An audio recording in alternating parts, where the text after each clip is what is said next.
अस्सलामुअलैकुम वरहमतुल्लाहि वबरकातुहू। मेरे प्यारे नाज़रीन, बड़ी खुशी की बात है। अगर कोई आपसे ये कहता है कि आप भारत में रहते हैं, हिंदुस्तान में रहते हैं, तो भारत की नागरिकता साबित करने वाला कागज़ दिखाइए, तो अब आपको परेशान होने की बिल्कुल ज़रूरत नहीं है। आप उसको ये वीडियो दिखा दीजिए, क्योंकि पत्रकार साहब खुद ये कह रहे हैं, अगर कोई आपसे भारत की नागरिकता का सबूत मांगता है तो आप उसको मेरी ये वीडियो दिखा दीजिए। बड़ी खुशी की बात है, खासकर मुसलमानों के लिए। तो आप पत्रकार साहब की ये वीडियो देखें, बहुत आसान हो गया है नागरिकता साबित करने वाले कागजात बनवाना। आप भी बनवा सकते हैं अगर आपके पास नहीं है। पहले आप ये वीडियो देखिए। अगर मैं आपसे पूछूं कि आप कहां के सिटीजन हैं और अगर आपका जवाब है इंडिया के, तो अगला सवाल मैं आपसे पूछ सकता हूं कि क्या सबूत है कि आप इंडिया के सिटीजन हैं। आप अपनी जेब से या मोबाइल में रखे आधार कार्ड, पैन कार्ड या वोटर आईडी कार्ड को दिखाने लगेंगे। लेकिन रुकिए, ये सभी डॉक्यूमेंट आपकी भारत की नागरिकता साबित करने वाले डॉक्यूमेंट नहीं हो सकते। अब आप कहेंगे कि ऐसे कैसे? तो मेरे दोस्त, हाल ही में बॉम्बे हाई कोर्ट ने एक मामले की सुनवाई के दौरान कहा कि आधार कार्ड, पैन कार्ड या वोटर आईडी होने से कोई भारतीय नागरिक नहीं बन जाता है। ये दस्तावेज सिर्फ पहचान बताने के लिए हैं, यानी ये सिर्फ आपके आईडी प्रूफ है। अब दिमाग में सीधे से सवाल उठता है कि कौन सा डॉक्यूमेंट है जो भारतीय नागरिकता साबित कर सकता है। भारतीय नागरिकता को लेकर संविधान में कुछ प्रावधान है। उन शर्तों को पूरा करने वाला शख्स भारतीय नागरिक कहलाता है। पहले ये जान लेते हैं कि नागरिकता होती क्या है और ये क्यों जरूरी है। हर नागरिक और उसके देश के बीच एक कानूनी रिश्ता होता है और नागरिकता इसी रिश्ते को बांधने वाली एक डोर का काम करती है। यही नागरिकता देश के नागरिकों को कई किस्म के अधिकार और सुविधाएं देती हैं, जैसे वोट देने का अधिकार, कानूनी अधिकार, काम करने का अधिकार और सबसे बड़ी चीज अपनेपन का एहसास। किसे देश का नागरिक माना जाएगा और किसे नहीं, इसके लिए हर देश के अपने नियम कानून होते हैं। अब भारत की बात करें तो संविधान के आर्टिकल 5 से 11 में नागरिकता के बारे में बात कही गई है। इनके मुताबिक 26 जनवरी 1950 को संविधान बनने के समय भारत में रहने वाला हर वो व्यक्ति भारतीय नागरिक माना जाएगा जिसका जन्म भारत में हुआ हो या माता पिता में से किसी एक का जन्म भारत में हुआ हो। इसके अलावा इन आर्टिकल्स में पाकिस्तान से भारत आए शख्स जिनके माता पिता या दादा दादी अविभाजित भारत में पैदा हुए हों, या वो शख्स जो भारत से पाकिस्तान चले गए हों लेकिन बाद में फिर बसने के लिए भारत में लौट आए हों, या ऐसा व्यक्ति जिसके माता पिता या दादा दादी अविभाजित भारत में पैदा हुए हों लेकिन वो फिलहाल भारत के बाहर रह रहा हो, इन्हें भी भारतीय नागरिक माना गया है। संविधान लागू होने के बाद नागरिकता के दायरे को और विस्तार दिया गया और साल 1955 में एक और कानून आया, इसे नागरिकता कानून नाम दिया गया। इसमें भारतीय नागरिकता हासिल करने और खत्म करने के बारे में बताया गया।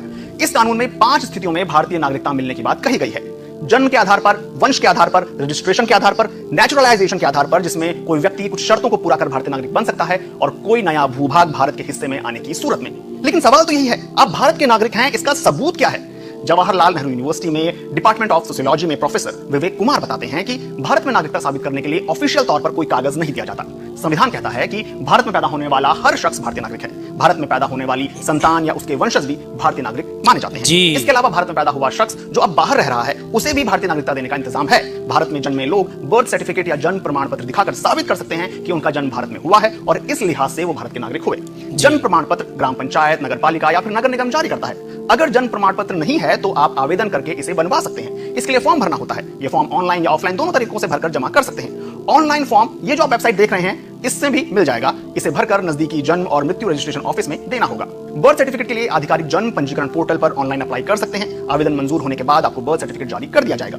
बर्थ सर्टिफिकेट में जन्म स्थान लिखा होता है जो जन्म के आधार पर भारतीय नागरिकता की शर्त को पूरा करता है। वहीं रजिस्ट्रेशन यानी सेक्शन 5 और नेचुरलाइजेशन यानी सेक्शन 6 के तहत भारतीय नागरिक बने लोगों को एक सर्टिफिकेट जारी किया जाता है। इन पर भारत सरकार के अंडर सेक्रेटरी या उससे ऊपर की रैंक के अधिकारी के साइन होते हैं। ये सर्टिफिकेट ही उनके लिए भारतीय नागरिकता के डॉक्यूमेंट की तरह काम करता है। फिर सवाल आता है कि passport, Aadhaar card, PAN card, voter ID और राशन कार्ड, इनका क्या काम है? ये सभी डॉक्यूमेंट पहचान पत्र या निवास प्रमाण के तौर पर या अलग अलग सरकारी सुविधाओं का लाभ उठाने के लिए काम आते हैं। इनसे आपकी नागरिकता तय नहीं होती। इन सभी डॉक्यूमेंट्स के जरिए ना तो आपको नागरिकता दी जा सकती है और ये कागज ना होने की सूरत में आपकी नागरिकता छीनी भी नहीं जा सकती। तो अब अगर आपसे कोई पूछे कि अपनी नागरिकता का सबूत दिखाओ, तो उन्हें पहले ये वीडियो। आपसे कोई नागरिकता का सबूत मांगता है तो जैसा कि पत्रकार साहब ने कहा, उसको मेरी ये वीडियो जरूर दिखा देना। देखिए, आपके पास आधार कार्ड है, पैन कार्ड है, वोटर आईडी है, ड्राइविंग लाइसेंस है, लेकिन इससे नागरिकता साबित नहीं होती है। इसके अलग अलग अपने फ़ायदे हैं। जैसा कि पत्रकार साहब ने बताया, नागरिकता साबित करने के लिए सबसे मजबूत जो कागज़ माना जाता है वो है बर्थ सर्टिफिकेट, जन्म प्रमाण पत्र। आजकल तो आमतौर से बच्चे हॉस्पिटल में ही पैदा होते हैं तो वहीं से बना करके दे दिया जाता है, लेकिन पहले के ज़माने में हॉस्पिटलों में ज़्यादातर डिलीवरी नहीं हुआ करती थी, नॉर्मल डिलीवरी हुआ करती थी घरों में ही। तो पहले के लोगों के ज़्यादातर बर्थ सर्टिफिकेट नहीं बने हुए हैं, तो वो अब भी बनवा सकते हैं आसानी से। ऑनलाइन ऑफलाइन दोनों तरीके से बन जाते हैं। तो बर्थ सर्टिफिकेट बहुत आसानी से बन जाएगा। आप अपने हर फर्द का घर के हर मेंबर का ज़रूर बनवा कर रख लें, क्योंकि नागरिकता साबित करने के लिए इससे मजबूत कोई एविडेंस नहीं है। और जैसा कि ओवैसी साहब ने कहा था कि पासपोर्ट भी बहुत भारी भरकम आपका एक एविडेंस माना जाता है, हो सके तो वो बनवा लें, नहीं तो आप बर्थ सर्टिफिकेट अपना, अपने बच्चों का, अपने बहन भाइयों का ज़रूर बनवा कर रख लें। ऐसा ना हो कभी कोई मौका आ जाए नागरिकता साबित करने के लिए, आपसे कागज़ मांगा जाए और आपके पास बर्थ सर्टिफिकेट ना हो। ऐसे तो अगर आपके माँ बाप भारत में पैदा हुए हैं तब भी आप भारत के नागरिक कहलाएंगे। तो बहुत ही यूज़फुल वीडियो है। इस वीडियो को ज़्यादा से ज़्यादा शेयर करें और दूसरों तक ज़रूर पहुँचाएँ ताकि दूसरे लोग इस वीडियो से फ़ायदा उठाएँ।